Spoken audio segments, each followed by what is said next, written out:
Hello. Today is September 8th, and it's my 67th birthday. I wanted to share a story with you that I wrote called The Pumpkin Coach of Life. Young at heart I was, and yet remain, when a pumpkin coachman pulled up short on the path I followed and cried, "Taxi?" offering me passage.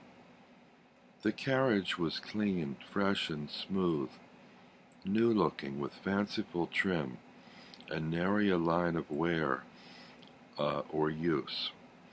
The interior had all manner of creature comforts, such that one might want for nothing, and I quickly became at home there, conducting all manner of business by way of an open window or a seashell cell phone.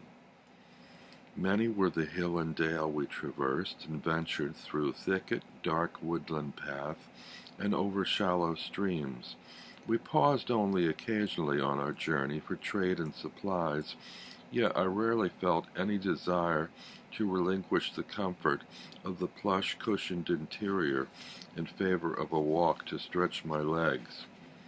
I met all manner of people on their travels as the coach rolled them by.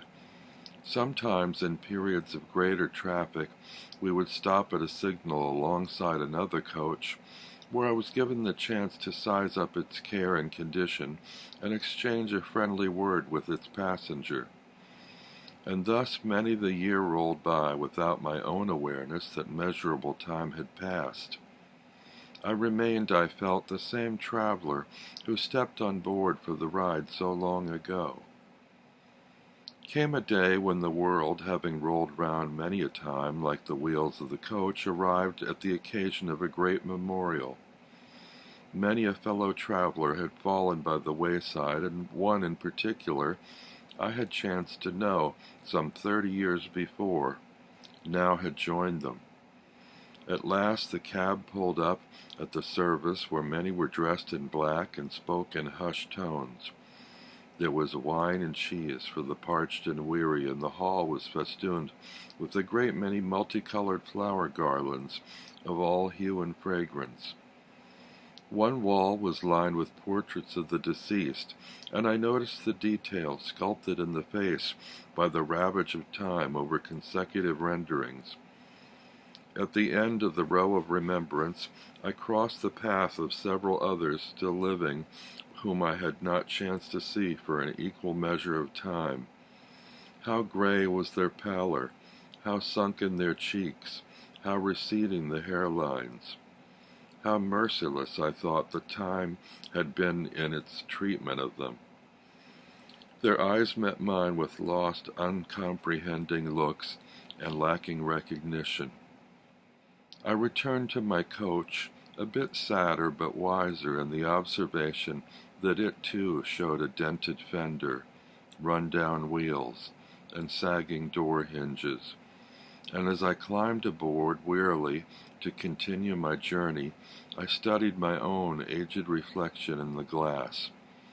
With a sob in my heart, I paused to take in a deep breath, renewing my purpose, and ordered the coachman to proceed along the road, whatever rewards or pitfalls might lie ahead.